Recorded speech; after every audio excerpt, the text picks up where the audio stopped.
So guys let's start with one of the very important chapter of 12th standard, जो कि आपके economics में approximately 8 से 10 mark का क्या रखता है, वेटेज रखता है। ठीक है, इसको स्किप कर सकते हैं क्या सर? ज़रा भी नहीं, इसको स्किप नहीं कर सकते आप। आपको इसको अटेम्प्ट करना ही है, आपको इसको अच्छे से पढ़ना ही है। अब सर ये चैप्टर थोड़ा डिफिकल्ट लगता है सर स्टूडेंट्स को, तो ये चैप्टर बेसिकली पता हो डिफिकल्ट है ही नहीं।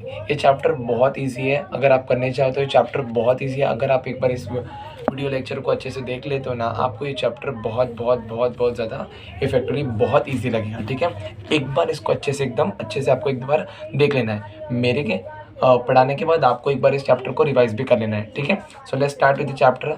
आई होप सब आप गवर्नमेंट टेक्स्ट बुक से पढ़ते होगे, या फिर अगर कोई आप दूसरी पब्लिकेशन पढ़ते हो तो नो इश्यूज़। पर नेशनल इनकम चैप्टर में बेसिकली कवर करूँगा totally from the government text book.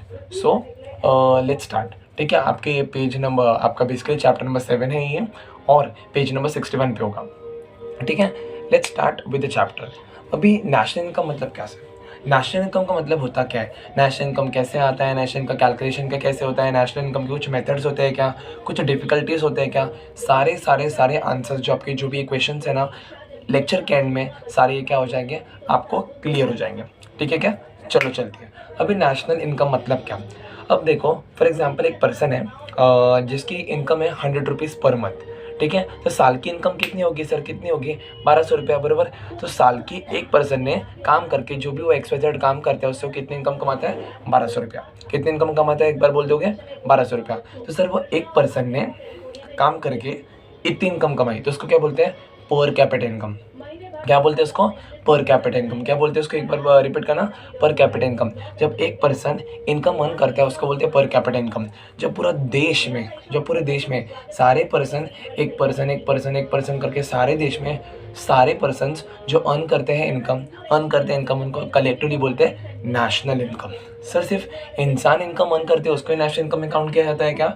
नहीं, कंपनीज भी है हमारे देश में, कंपनीज है, बाकी के सारे बिजनेस हेड्स है, वो सारे जो अपनी इनकम अर्न करते हैं ना, उसको भी काउंट होता है नेशनल इनकम में। क्लियर है कि कंसेप्ट? सबसे पहले आपको ना नेशनल इनकम चैप्टर चालू करने से पहले नेशनल इनकम का मतलब क्या है वो क्लियर होना चाहिए। अगर आपको नेशनल इनकम का मतलब भी क्लियर नहीं है ना, so you can not go ahead. ठीक है, तो नेशनल इनकम बेसिकली क्या होता है, अगर आप आपके टेक्स्ट बुक मेरे सामने है, अगर आप आपके टेक्स्ट बुक फॉलो करें तो देखो मीनिंग दिया रहेगा, अच्छे से इसको मार्क करना। देखो मीनिंग का वहाँ पे ना हेड पॉइंट में दिया है, देखो the total income of the nation is called as national income. ये आपका मीनिंग होना ही चाहिए आंसर में। कोई भी क्वेश्चन नेशनल इनकम से आए, ये नेशनल इनकम का मीनिंग आपको कोट करना ही करना है। ठीक है, the total income of the nation is called as national income. देश की सारी इनकम को कलेक्टिवली टोटल में एग्रीगेट लेवल पे बोलते हैं नेशनल इनकम। क्लियर है क्या? The total income of the nation is called as national income. मेरे साथ एक बार रिपीट करो, the total income of the nation is called as national income. The total income of the nation is called as national income. The total income of the nation is called as national income. I hope आपको याद हो गया होगा, समझ गया होगा। Clear है? Now will go ahead to the next concept. ठीक है क्या? चलो अभी अपन डेफिनेशन करेंगे। ये तो अपने इनकम हो गया, ये तो अपने नेशनल इनकम का अपना क्या हो गया, मीनिंग हो गया। अभी अपन करेंगे नेक्स्ट कौन सा बच्चा? डेफिनेशन करेंगे।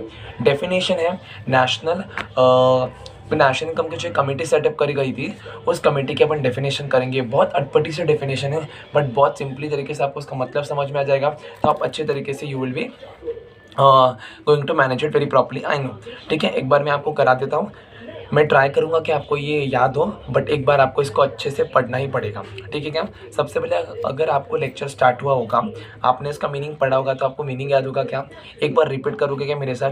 The total income of the nation is called as national income. The total income of the nation is called as national income. Clear है? अभी हम आगे पढ़ेंगे डेफिनेशन के साथ। चलो एक बार अच्छे से डेफिनेशन देख लेते हैं, सर क्या बोलते हैं। अभी इसमें डेफिनेशन क्या बोलता है? The national estimate measures the volume of commodities and services turned out during given period counted without duplication। मतलब क्या? National estimate measures the volume of commodity and services. अभी इधर क्या बोला है कि नेशन में जो कमोडिटी मतलब गुड्स एंड सर्विसेज जो होते हैं, उनकी वैल्यू है ना, वैल्यू जो गुड्स बेच के या फिर सर्विसेज आप रेंडर करके आप जो भी वैल्यू मिलता है ना, आप उनको क्या फुकट में गुड्स मिलता है क्या? नहीं सर। हमको क्या ऑटो वाला जो उसकी सर्विस देता है, ट्रैवलिंग वाले, क्या फुकट में देता है क्या? नहीं। समझ में आया क्या? We pay the price for it and we receive the service and get satisfy our wants। So basically जो हमने प्राइस पे की ना, जो हमने प्राइस पे की, हमारे लिए वो प्राइस थी और सामने वाले बंदे के लिए वो क्या थी, इनकम थी सर। ठीक है, तो नेशनल एस्टिमेट मेजर्स, वो मेजर करता है वॉल्यूम ऑफ कमोडिटी, कितना देश भर में कितनी कमोडिटी, कितनी वैल्यू की कमोडिटी बिकी है और कितने वैल्यू के सर्विसेज बिकी है, और उस वैल्यू को हम लोग काउंट करते हैं विदाउट डुप्लीकेशन। मतलब एक सर्विस को बार बार हम लोग क्या काउंट नहीं करते। मैं ये विदाउट डुप्लीकेशन वाला पॉइंट आपका कवर करूँगा वेरी सुन। आपको अच्छे से बस इसको समझना पड़ेगा। ठीक है, तो है हो गया सिंपल, अपना डेफिनेशन इज डन।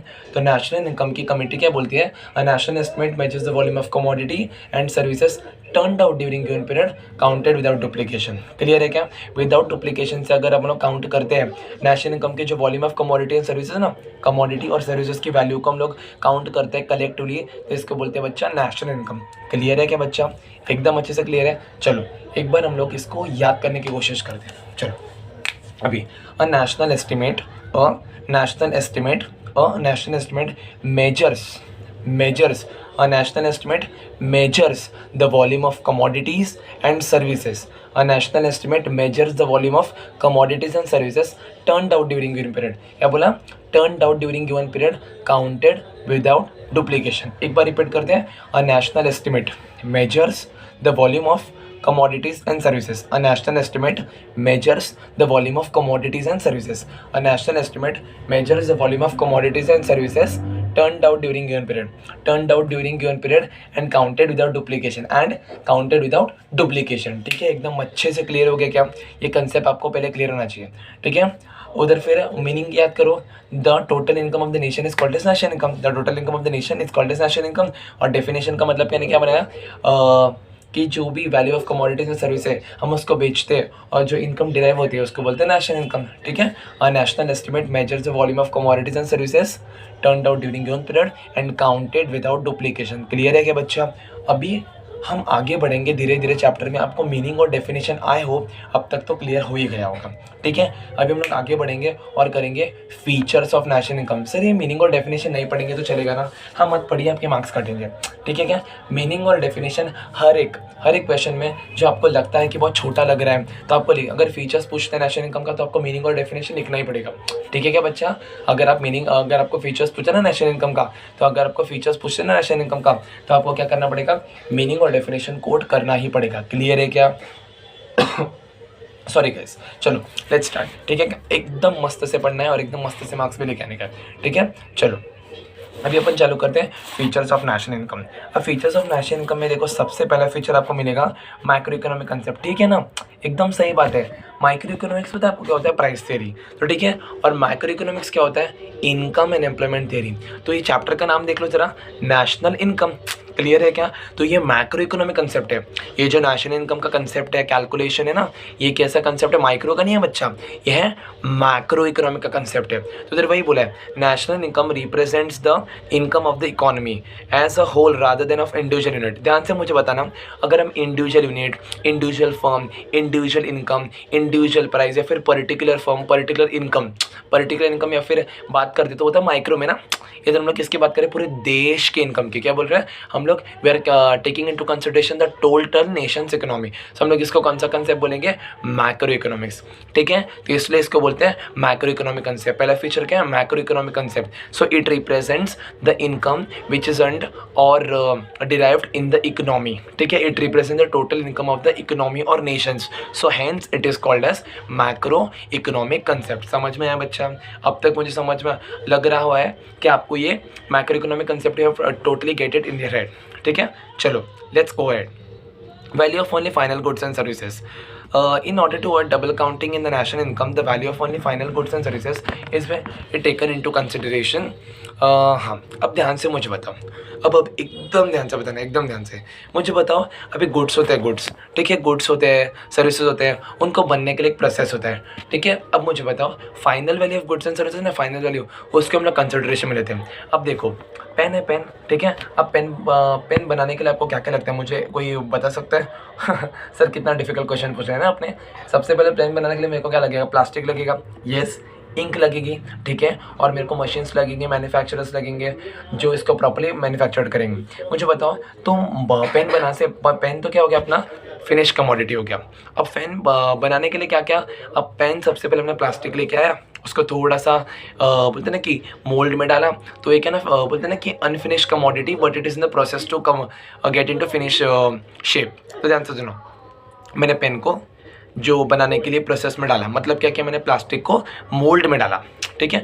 मोल्ड में डालने के बाद वो अनफिनिश्ड में क्योंकि मैंने इसका कैप नहीं बनाया, ना मैंने उसके रिफिल की एरिया बनाई है, तो जस्ट मैंने ऐसा पाइप सिलिंड्रिकल शेप में बना के रखा है। अब इसको हम लोग कंसिडर करें क्या, सर इसका गुड्स माने क्या, ये अनफिनिश कमोडिटी है, तो हम लोग इसको गुड्स में काउंटिंग में नहीं लेते, हम लोग only final value of goods and services को कंसिडरेशन में लेते हैं। क्योंकि अगर देखो, अगर हम इनको कंसिडरेशन में लेंगे, अगर हम इस चीज़ को कंसिडरेशन में लेंगे ना बच्चा, अगर हम इस चीज़ को कंसिडरेशन में लेंगे तो मुझे बताओ, फाइनल वैल्यू को तो आप लोगे, प्लस ये वाली जो वैल्यू है सेमी फिनिश वाली उसको भी लोगे, तो डबल काउंटिंग हो जाएगा ना, तो नेशनल इनकम अपना वेग बनेगा, अनक्लियर अमाउंट आएगा, तो डबल बार काउंटिंग नहीं चलेगा ना, गलत इनकम आएगा बच्चा, करोगे ना तो गलत इनकम आएगा। तो इसलिए हम लोग फाइनल जो वैल्यू बन जाएगा ना पेन, उसकी वैल्यू को हम लोग नेशनल इनकम में कंसिडर करेंगे। क्लियर है क्या, समझ में आया? जो प्रोसेस में होता है ना उसकी वैल्यू को हम लोग नहीं लेते हैं, final value of goods and service को हम लोग कंसिडरेशन में लेते हैं। क्लियर एकदम अच्छे से? चलो लेट्स गो अहेड। अभी इसमें नेक्स्ट क्या बोला है, उसी कंसेप्ट में एकदम अच्छे से मार्किंग ले लो। Markings are very important to study in the board exams, ठीक है। आपको करेक्ट पता होना चाहिए कि मॉडरेटर क्या एक्सपेक्ट करता है आपसे। अगर आप कुछ भी लिखते हो ना, you will never going to get any hefty amount of marks, ठीक है। you are required to get good marks so that you required to study the good material और good आपको कंटेंट डालना होगा आपके आंसर में, ठीक है क्या। चलो अभी value of only final goods and services in order to avoid double counting. देखो मैंने क्या बोला, डबल काउंटिंग नहीं करने का। In order to double counting को अवॉइड करने के लिए in national income the value of only final goods and services is producing the economy is consider. देखा ना, final value of goods and services and final value of goods and services उसको ही national income के counting में consideration में लेते हैं, ठीक है क्या। क्यों सर, क्यों ऐसे फाइनल को क्यों लेते हैं सिर्फ, क्योंकि इन ऑर्डर टू अवॉइड क्या, डबल काउंटिंग का अवॉइड करने के लिए only final value of goods and service को हम लोग क्या लेते हैं, कंसिडरेशन में। क्लियर है? चलो इंटरमीडिएट होते हैं ना, इंटरमीडिएट गुड्स मतलब सेमी फिनिश गुड्स बनने के प्रोसेस में डाल चुका है, पर बना नहीं है, तो उस प्रोसेस वाले गुड्स को मतलब जैसे प्लास्टिक हो गया पेन बनाने के लिए, तो लोग प्लास्टिक का हम लोग वैल्यू नहीं लेंगे, क्योंकि बाद में डबल काउंटिंग हो जाएगा। एक तो प्लास्टिक का ले ले और बाद में बनने के बाद पेन का ले ले, so it is not going to help it out, तो फिर डबल काउंटिंग हो जाएगा। तो हम लोग intermediate value of goods and service and intermediate value of goods and service, जो इंटरमीडिएट गुड्स होते हैं, मतलब सर इंटरमीडिएट गुड्स मतलब क्या है, रॉ मटेरियल्स रे, फिनिश गुड्स बनाने के लिए जो रॉ मटेरियल्स होते हैं ना, उसको हम लोग उसकी वैल्यू को हम लोग नहीं लेंगे। जैसे हम लोग का पेन बनाने के लिए हमारा इंटरमीडिएट गुड्स क्या होगा, पेन का जो बोलते हैं ना ढांचा बनाया हमने, या फिर हमने पेन के लिए वो फॉर एग्जांपल प्लास्टिक जमा किया और उसको मोल्ड में डाला, तो जो बाद में शेप में बना उसको हम लोग क्या बोलेंगे बच्चा, इंटरमीडिएट गुड्स। तो हम लोग उसका वैल्यू हम लोग लेंगे ही नहीं, ठीक है, क्योंकि एक साथ हम लोग सब चीज़ का पेन जो final value of goods and service बना उसको ही लेंगे। क्यों sir, in order to avoid double counting. समझ में आया क्या? चलो लेट्स गो अहेड। हाँ, तो सबसे पहले आपको पहला फीचर हमने कौन सा क्या, it is a micro economic concept. तो नेशनल इनकम है ना, माइक्रो इकोनॉमिक कंसेप्ट नहीं है, it is a micro economic concept, ठीक है क्या, क्योंकि ये टोटल नेशनल इनकम की बात करता है। क्योंकि माइक्रो इकोनॉमिक्स किसकी बात करता है, सर माइक्रो इकोनॉमिक्स सिर्फ बात करता है सिंगल इनकम की, इंडिविजुअल इनकम की, पर मैक्रो इकोनॉमिक बात करता है नेशनल इनकम की। और हम लोग चैप्टर कौन सा पढ़े, नेशनल इनकम। सो काउंटिंग और calculation of national income is taken as a micro economic concept, ठीक है। सेकंड क्या था, taking the value of the final goods and services. जो final value of goods and services उसको हम लोग consideration में लेते हैं। हम लोग इंटरमीडिएट गुड्स होते हैं ना, इंटरमीडिएट गुड्स मतलब जो रॉ मटेरियल्स, उनकी वैल्यू हम लोग लेते नहीं हैं, क्योंकि हम लोग फाइनल वैल्यू लेने वाले गुड्स की। और फाइनल गुड्स कैसे बनेंगे, हम लोग रॉ मटेरियल्स जो कि इंटरमीडिएट गुड्स की मदद के हिसाब से, तो इंटरमीडिएट गुड्स के लिए फिर फाइनल गुड्स जो बना उसकी भी वैल्यू ले, सो डबल काउंटिंग नहीं हो जाएगा और आपका नेशनल इनकम गलत हो जाएगा। सो इसलिए हम लोग इंटरमीडिएट गुड्स की नहीं लेते, we only take the finish goods का value, that is called as final value of goods and services. I hope you are clear, ठीक है। तो सर इसका मार्किंग किधर तक लेने का है आपको, देखो आपका पॉइंट चालू हुआ होगा, देखो यहाँ से in order to avoid double counting in national income से लेके हमको करना है the value of intermediate goods और raw materials is not considered, इधर तक आपको लेना है, ठीक है। क्लियर है? अब तक दो फीचर मेरे साथ रिपीट कर दो, मैक्रो इकोनॉमिक कंसेप्ट और सेकंड कौन सा है, value of final value of goods and services. Clear है? Final value of goods and services. Clear है क्या? चलो अभी हम लोग आगे बढ़ते हैं, ठीक है। चलो अभी नेट एग्रीगेट वैल्यू। अभी आपको एग्रीगेट का मतलब समझता है? एग्रीगेट का मतलब होता है टोटल बच्चा। एग्रीगेट का मतलब क्या होता है? टोटल। और नेट का मतलब क्या होता है? नेट का मतलब जाली क्या? अरे जाली नहीं रे बच्चा, नेट का मतलब होता है ग्रॉस में से माइनस करके और हम लोग को मिलता है एक नेट अमाउंट, तो हम लोग क्या लेंगे? नेट एग्रीगेट वैल्यू, ठीक है। हम लोग क्या लेंगे? Net aggregate value. अभी तुम लोग ने देखो अकाउंट्स में किया होगा, डेप्रिसिएशन लेते हो, मशीनरी समझो 1 लाख का है, उसके बाद उन्होंने 10% डेप्रिसिएशन कैलकुलेट किया, तो 1 लाख का 10% कितना होता है सर? 10,000। तो 10,000 डेप्रिसिएशन माइनस किया, लास्ट में जो वैल्यू है ना, वैल्यू रिटर्न डाउन वाले जो माइनस किया ना, ओरिजिनल वैल्यू में से माइनस किया, 1 लाख में से 10,000 डेप्रिसिएशन माइनस किया, तो नेट में कितना वैल्यू बचा सर? 90,000। इतना नहीं आता आपको? अरे बच्चा पूछ रहा हूँ, समझ में आया क्या? तो 1 लाख में से काटा, उसका मतलब डेप्रिसिएशन काटा, तो बचा कितना? जो फाइनल वैल्यू है क्या बचा? उसका नेट वैल्यू बोलेंगे सर हम लोग। क्यों सर नेट क्यों? अरे बच्चा हम ग्रॉस में से जब माइनस करते कुछ अमाउंट तो हम लोग लेके आते नेट पे, तो वैसे ओरिजिनल एसेट था, उसमें से डेप्रिसिएशन माइनस किया, तो बची हुई वैल्यू को हम लोग बोलते हैं नेट अमाउंट। क्लियर है? तो national income includes net value of goods and services and does not include depreciation cost. तो नेशनल इनकम यही बोलता है कि हम लोग डेप्रिसिएशन को कंसिडरेशन में नहीं लेते, हम लोग वही वैल्यू लेते हैं जो नेट वैल्यू होती है, और अब डेप्रिसिएशन माइनस करने के बाद वाली वैल्यू को हम लोग कंसिडरेशन में लेते हैं। क्लियर है क्या बच्चा? एकदम अच्छे से समझा? देखो कोई भी गुड्स है, फिर कमोडिटी है, मशीनरी है, उसका हम लोग डेप्रिसिएशन माइनस करने के बाद वाली वैल्यू लेते हैं ना, उसी को हम लोग नेशनल इनकम के कैलकुलेशन में इंक्लूड करते हैं, और कोई वैल्यू को हम लोग इंक्लूड करते नहीं है। क्लियर है? सबसे पहले कौन सा? मैक्रो इकोनॉमिक कंसेप्ट हो गया।